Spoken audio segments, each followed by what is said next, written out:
Hello everyone, and welcome back to Mysterious Murmurs. I know many of you use these videos to fall asleep, so before you drift off, I'd love it if you could leave a comment letting me know where you're listening from around the world. Also, don't forget to like and subscribe if you're enjoying this video. Story 1. The Candle That Wouldn't Go Out. In the small, forgotten town of Ashford, there was a house at the end of Mill Street that was often the subject of whispers and sideways glances. It was a house that, in the eyes of the locals, had always seemed off. The kind of place that felt as though it had been abandoned long before it actually had been. No one could recall its true owner. No one remembered how long it had been standing. But everyone knew one thing for certain. Something about it was wrong.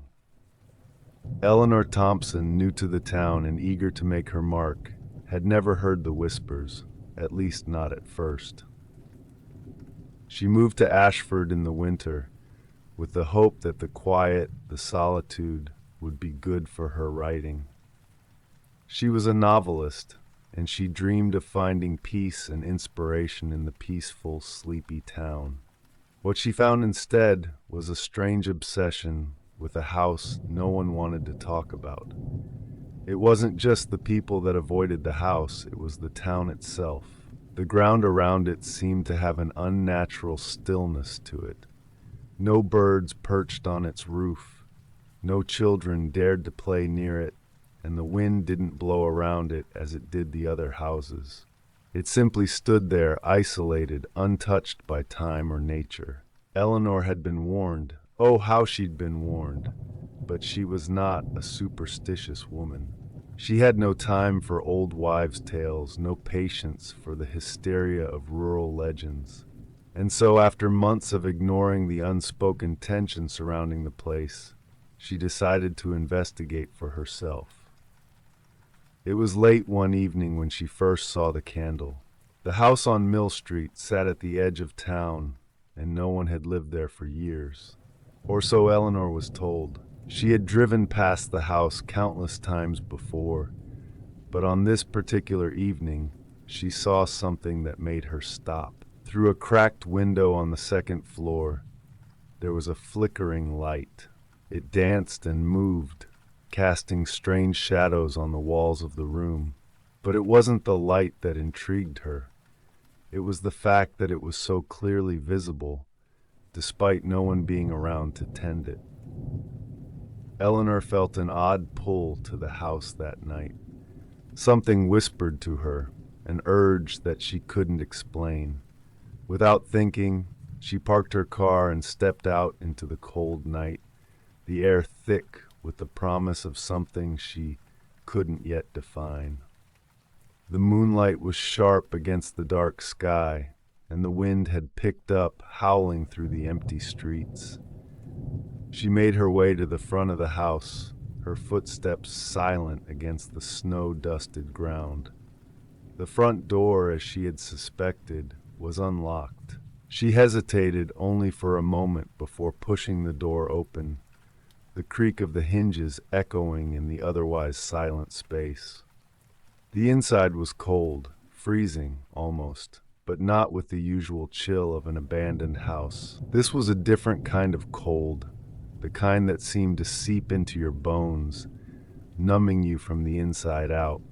The walls of the house were covered in dust and decay, but the air felt strangely alive, as though it pulsed with a heartbeat that wasn't her own. Eleanor moved through the rooms with a sense of purpose, guided by the faint glow of the candlelight she had seen from outside. It was coming from upstairs. Her footsteps echoed up the stairs, each creak of the old wood sending a shiver down her spine. At the top of the stairs, she found herself standing before a door that seemed to be calling to her. It was slightly ajar, the faintest hint of light escaping through the gap. She pushed the door open. Inside the room was a simple wooden table on which sat a single candle. It burned with an unnatural intensity, the flame flickering and dancing with a life of its own.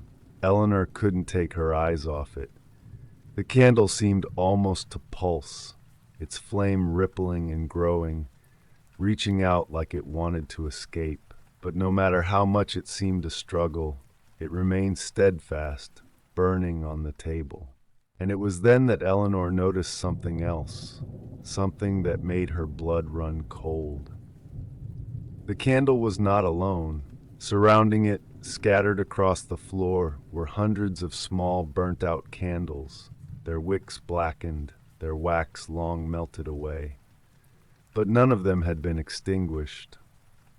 None of them had gone out. For some reason, that was the moment when Eleanor felt the coldest chill. She stepped closer to the table, her heart pounding in her chest. The room was so still, so utterly silent, that she could hear the soft crackle of the candle's flame. The scent of the melted wax was heavy in the air, cloying as though it was suffocating her. Her fingers twitched, wanting to reach out, to blow out the candle, but something stopped her. She didn't want to disturb the eerie calm of the room, though every instinct in her screamed that she should leave. The air felt thick and oppressive, as though the house itself were holding its breath, waiting. A sudden gust of wind rattled the window panes, and for the briefest moment, the flame of the candle flickered violently. Eleanor took a sharp step back, but the candle did not go out. Instead, the flame steadied. It flared for a moment, and then, with a sickening slowness, the flame began to stretch upward, taller, longer, almost impossibly so. Eleanor's breath hitched as she watched the fire grow. The shadows in the room seemed to stretch along with it, and the air thickened with an unnatural heaviness. And then, for the first time since she entered the house, the candle spoke. It was a voice, quiet and low, but unmistakably real. It echoed through the room, vibrating the air around her. "You should not have come." Eleanor's heart skipped a beat. She had no idea where the voice had come from, but it filled the room, reverberating inside her chest like a dull thud. The room spun, the air thickened, and her mind raced, desperately trying to make sense of what was happening. You should not have come," the voice repeated, this time sharper, more urgent. The flame of the candle burned hotter, its light distorting the shadows in strange ways. The temperature in the room dropped sharply, and Eleanor found herself shivering uncontrollably. The candle flickered again, but this time it was different. The light wavered, as if struggling to stay alight. And then, in the blink of an eye, the candle snuffed out. The room went black. Eleanor stood frozen, her breath caught in her throat. The darkness around her seemed to press in, to smother her. She could feel something in the air now, something heavy and suffocating, and it was coming closer, wrapping around her, pulling her into its depths. Suddenly the house groaned, a deep, resonating sound that echoed from the very foundations of the building. It felt as though the house itself was alive, stretching and shifting, changing in ways it shouldn't be able to.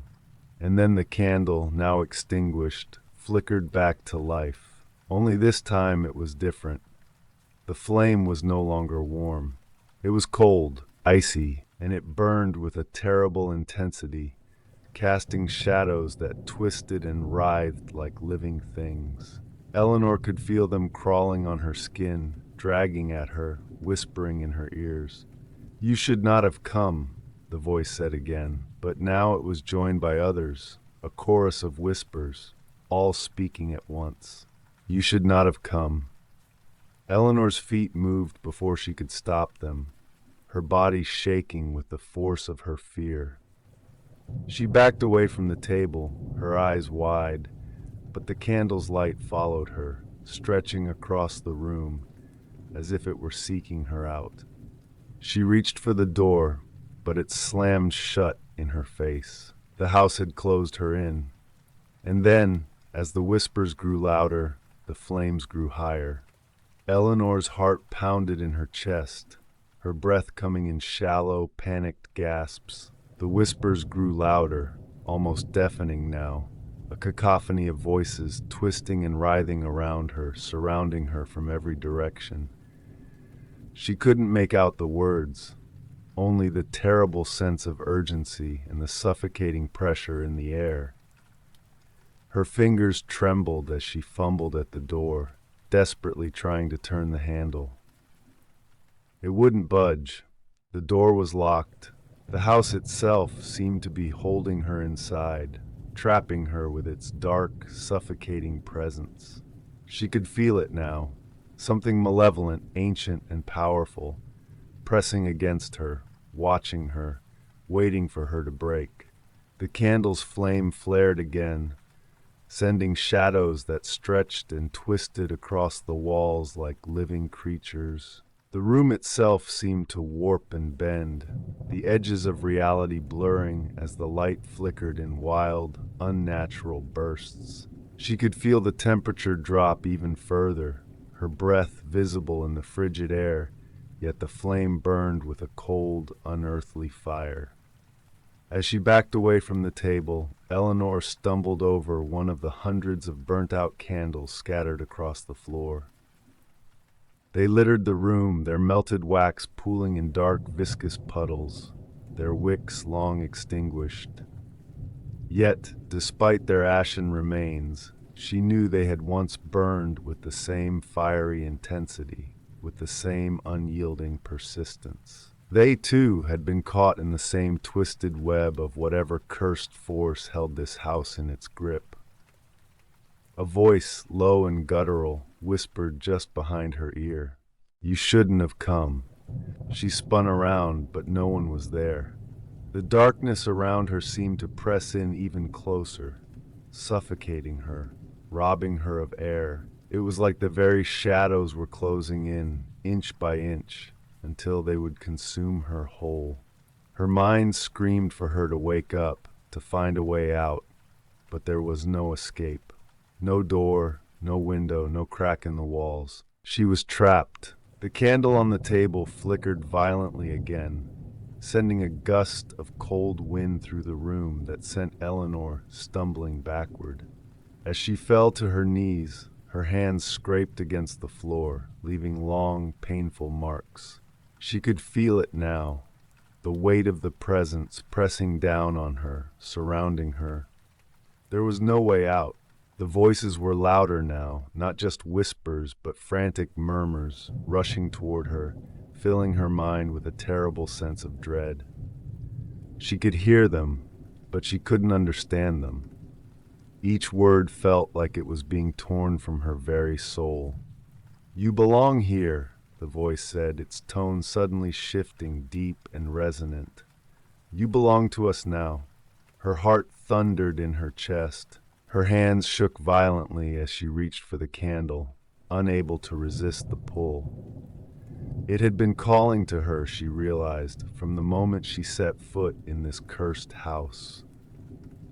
It wasn't just a light, it was something more, something that had been waiting for her, waiting for the moment when she would finally give in. With a shaking hand, she reached out and touched the cold, waxen surface of the candle. The instant her skin made contact with the candle, an intense, searing pain shot through her body, as though her very soul was being ripped from her. She cried out, her voice barely escaping her throat. The candle flared, its flame growing taller, reaching toward her with a hunger that felt almost alive. The shadows danced around her, closing in tighter, drawing her closer to the flame. "You shouldn't have come," the voice repeated, now louder, now almost triumphant. Eleanor could feel her strength draining away, her body weakening as the darkness consumed her. She tried to pull away, but it was too late. The shadows had her, their tendrils wrapping around her limbs, pulling her in, tightening around her chest like an iron grip. And then, for the first time, the candle went out. But it wasn't like any normal extinguishing of flame. No, this time the flame did not simply die. It vanished. The darkness flooded the room, thick and suffocating. Eleanor felt her heart race, the panic rising in her throat as she tried to scream, but no sound escaped her lips. The oppressive silence was worse than the whispers, worse than the cries. She could hear nothing, nothing but her own ragged breath, the pounding of her pulse in her ears. And then there was a sound, a faint, almost imperceptible crackle. The air grew colder still, and she realized with a sickening lurch in her stomach that it wasn't the candle that had gone out. It was her. Her body no longer felt entirely hers. It was as if the darkness had reached into her, tearing her apart slowly, piece by piece. She could feel it, a void, a deep black abyss opening up inside her, consuming her from the inside out. She staggered to her feet, her legs shaking beneath her. The walls of the room closed in on her, the shadows pressing against her skin, smothering her. She had to get out. She had to escape before it took everything. But as she turned toward the door, the candle flared again. The light was back, and this time it was stronger, brighter. Its flame was no longer the flickering light of a simple wick. It had become something else entirely, something dark, something powerful. Its warmth, if it could even be called warmth, seared her skin, and she couldn't look away. The shadows had ceased their dance. They had fallen still, and now the house was silent, as though waiting for her to make her move. "You cannot leave," the voice said, this time not just in her ear, but inside her mind, in her very bones. "You will never leave." The room spun, the walls seemed to tilt, the floor buckling beneath her as if the house itself were alive, breathing, shifting to accommodate the presence that now filled it. The candle's flame grew, stretching toward her, as though calling her to it, pulling her closer, further into its grasp. Eleanor stumbled backward, her mind spinning in a haze of terror. She could feel the heat of the candle's flame, its pull growing stronger, its call relentless. There was no escape. The darkness was too deep, the shadows too thick. It had all been set in motion the moment she stepped foot in the house. She had come seeking something, peace, inspiration, perhaps, but she had found something much darker.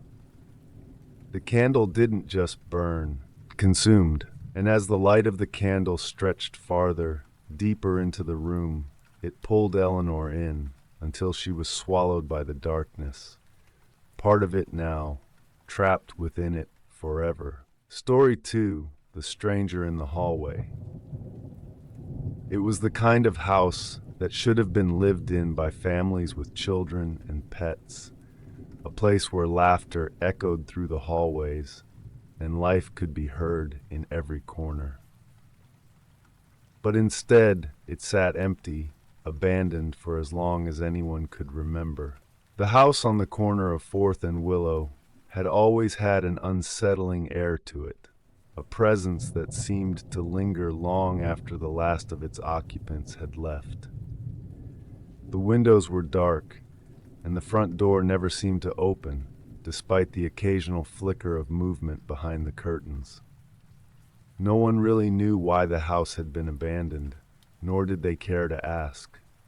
It was just one of those places that people in town whispered about, but no one really dared to visit.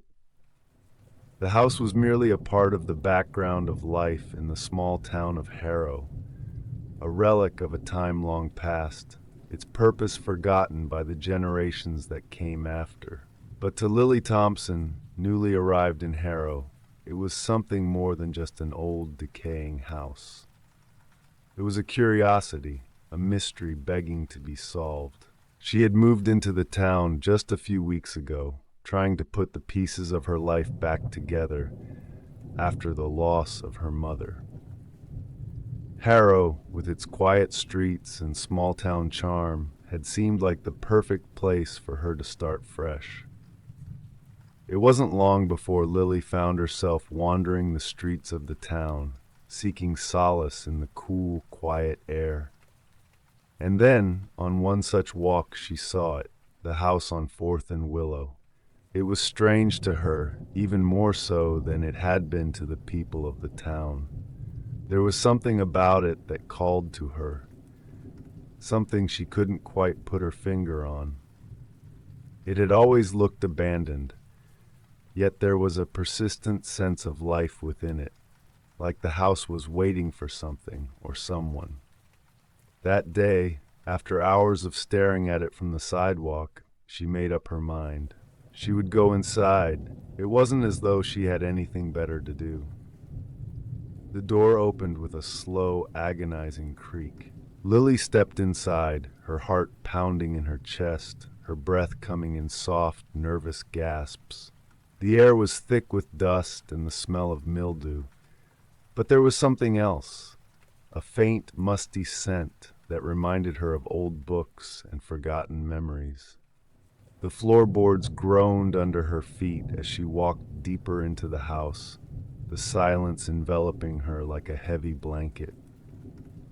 As she explored the dimly lit rooms, Lily couldn't shake the feeling that she wasn't alone.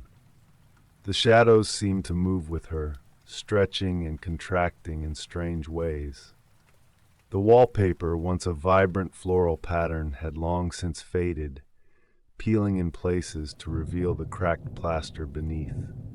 The house felt like a place trapped in time, caught between the past and present, between life and death. Lily wandered into the hallway, her fingers brushing against the faded wallpaper as she moved. The air in the hallway felt colder than the rest of the house, a sharp, biting chill that made her skin prickle. She glanced down the length of the hallway, toward the stairs that spiraled up into darkness. Something about it made her hesitate, as if a part of her was telling her not to go any further. But curiosity won over, as it always did. As she made her way down the hallway, she heard a soft, almost imperceptible sound, a shuffle like footsteps coming from the other end. It was so faint that she might have imagined it, but it sent a cold shiver down her spine. She stopped in her tracks, listening intently. There it was again, a faint scrape, like shoes dragging on the floor. Her pulse quickened, her instincts screaming at her to turn back, but her feet moved of their own accord. Story 2, The Stranger in the Hallway. It was the kind of house that should have been lived in by families with children and pets, a place where laughter echoed through the hallways and life could be heard in every corner. But instead, it sat empty, abandoned for as long as anyone could remember. The house on the corner of 4th and Willow had always had an unsettling air to it, a presence that seemed to linger long after the last of its occupants had left. The windows were dark, and the front door never seemed to open, despite the occasional flicker of movement behind the curtains. No one really knew why the house had been abandoned, nor did they care to ask. It was just one of those places that people in town whispered about, but no one really dared to visit.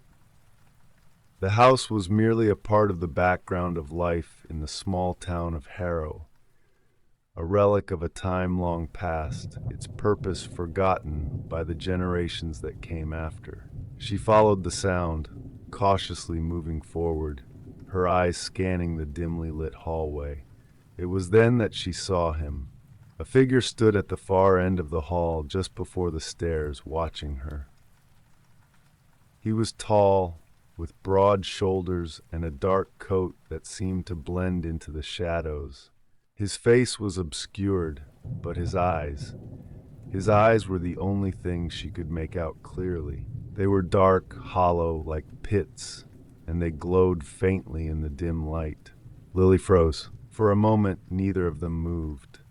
It was as if time had stopped, leaving only the two of them in that hallway, separated by a distance that felt both infinite and suffocating. The man didn't speak. He simply stared at her, and Lily couldn't look away. She wanted to scream, to run, to flee from whatever strange presence stood before her, but she couldn't. Her body was paralyzed, caught in a web of terror and curiosity. Something in those eyes, something deep and ancient, kept her rooted to the spot. The man took a slow, deliberate step forward. Lily's heart skipped a beat, but before she could move, the sound of footsteps echoed from behind her, followed by the heavy thud of something falling. She spun around, her breath caught in her throat. There was nothing there. The hallway behind her was empty. No one was there. The door she had come through was wide open, as if it had never been closed. But when she turned back to face the man in front of her, he was gone too. The hallway was empty, silent. Lily stood there, her chest heaving, struggling to make sense of what had just happened. She didn't know how long she stood there, just staring into the dark space ahead of her, but it felt like hours, like time itself had stopped. Finally, she took a step back, her feet moving on their own. She didn't want to be here anymore. She needed to leave, but as she turned toward the door, a cold hand clasped around her wrist. She gasped, spinning around to face the source of the cold touch, but there was nothing there. The hallway was still empty, still silent. She could hear her own breath, ragged and frantic, but no other sound. No footsteps, no whispers. And then from behind her a voice. "You shouldn't have come." The voice was low, almost a whisper, but it sent a chill through her entire body. It was as if the house itself had spoken, its walls closing in around her. She turned back toward the door, but it was too late. The door was gone. There was no escape. The figure, the stranger, appeared again, but this time he was standing right behind her, his face closer than ever. His eyes, those dark, hollow eyes, locked onto hers, pulling her in. "You shouldn't have come," he repeated, his voice now a low growl, like the rumbling of thunder before a storm. "But now that you belong to us." Lily opened her mouth to scream, but no sound came out. Her vision blurred, her body trembling with fear and confusion. The man's hands were on her, pulling her deeper into the shadows of the hallway, into the darkness that seemed to stretch on forever. And as the walls closed in, as the last light of the house flickered out, Lily understood. The house had never been abandoned. It had been waiting for her, and now it would never let her go. The air in the hallway grew colder, and Lily's breath came out in visible gasps, the chill of the darkness settling into her bones. She could feel the weight of the house pressing in on her, its ancient, suffocating presence closing around her like a vice. The stranger's hands, icy and unyielding, tightened on her wrists, his grip like iron.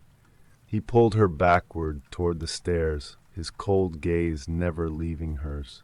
She could see nothing now but his dark, unblinking eyes, as if they were the only real thing in the house, the only thing that mattered. The floor creaked beneath their feet as they moved, the house groaning, as if protesting the intrusion. The steps of the staircase loomed ahead, stretching upward into the blackness, a yawning chasm of unknown depths.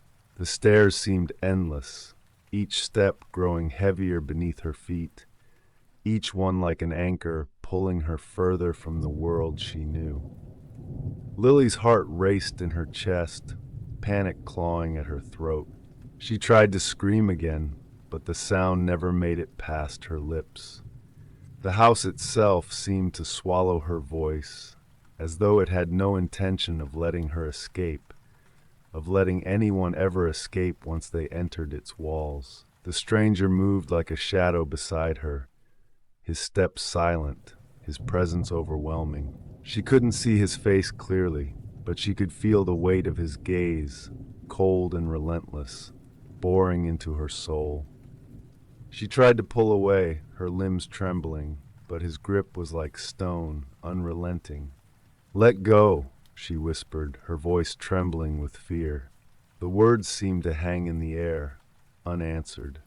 The stranger said nothing, but his eyes glowed ever brighter, as if the darkness itself was feeding off them.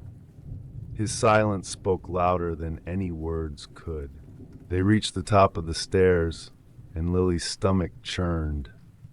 The hallway at the top was long and narrow, stretching out in front of her like a tunnel of darkened wood and peeling wallpaper. It was like a corridor out of time, a place that existed beyond reality, where the normal rules no longer applied.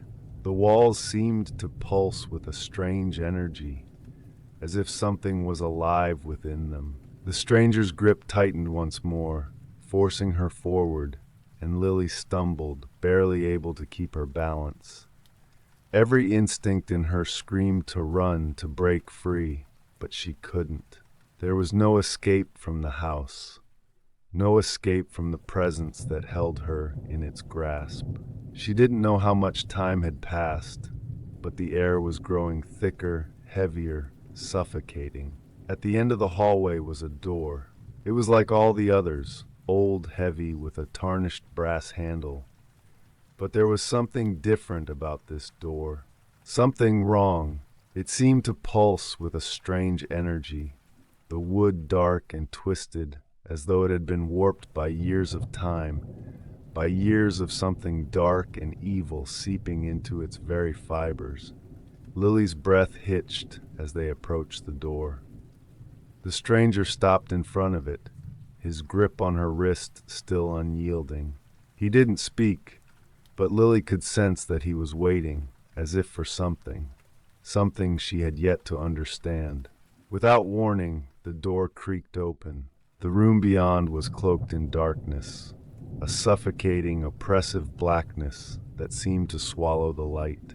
It was as if the room itself was consuming every ounce of brightness, leaving nothing but void. Lily felt a cold, malicious presence radiating from within, a force so dark and heavy it made her feel like she was sinking into it, her very soul being dragged under. As the door opened wider, a feeling of dread washed over her. She didn't want to go in. She couldn't go in, but the stranger's grip was stronger now, pulling her into the dark. Her feet felt like they were made of lead, each step dragging her further into the unknown. When the door was fully open, Lily could see the room in more detail. It was familiar, not in the way a room in a house should be familiar, but in a way that made her blood run cold. The furniture inside was old, worn, and covered in dust, just like everything else in the house. But there was something off about it, a sense that it wasn't just old. It was trapped. The room looked as though it had once been lived in, but now it was nothing more than a forgotten space, left to rot away with the passage of time. The walls were covered with peeling wallpaper, the floor littered with broken furniture, shattered glass, and discarded pieces of clothing. But at the center of the room, there was something else, something far worse. A large, ornate mirror hung on the far wall, its glass warped and cracked. It was surrounded by intricate carvings that twisted and writhed as though they were alive. The mirror itself seemed to pulse with a dark energy, its surface rippling like water disturbed by unseen forces. Lily's heart raced as she stared at it, a feeling of dread washing over her. She knew deep down that it was no ordinary mirror, and then as though on cue, she saw it. A figure, her figure, appeared in the mirror, but it wasn't quite her. It was distorted, twisted in ways that made Lily's skin crawl. Her reflection was pale, her eyes wide with terror, her mouth open in a silent scream. But what disturbed her more than anything was the way the figure in the mirror moved. It wasn't in sync with her. It moved independently, its movements jerky, unnatural, as if it were controlled by something outside of her control. Lily stumbled backward, her breath quickening, her eyes locked on the reflection. The figure in the mirror grinned, a wide, grotesque smile that seemed to stretch far too wide for its face. The reflection began to laugh, low, guttural, echoing around the room. But Lily wasn't laughing. She turned to the stranger, her eyes pleading, begging him to stop, to explain what was happening. But he remained silent, his expression unreadable. He stepped forward, pushing her closer to the mirror, and Lily could feel the heat of the glass radiating toward her. "You were always meant to come here," the stranger finally spoke, his voice cold and emotionless. "The house knows you. The house is waiting for you." His words were like a weight pressing down on her chest. Her heart raced, her body trembling as the reality of the situation began to sink in.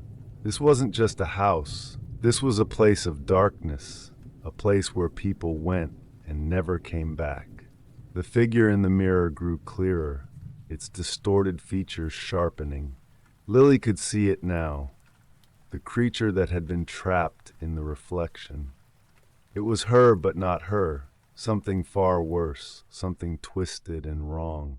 The reflection began to claw at the glass, its nails scraping against the surface, leaving dark streaks behind. Lily's mind raced. She had to get out. She couldn't stay here any longer. But as she turned to run, the door slammed shut with a deafening crash, locking her inside.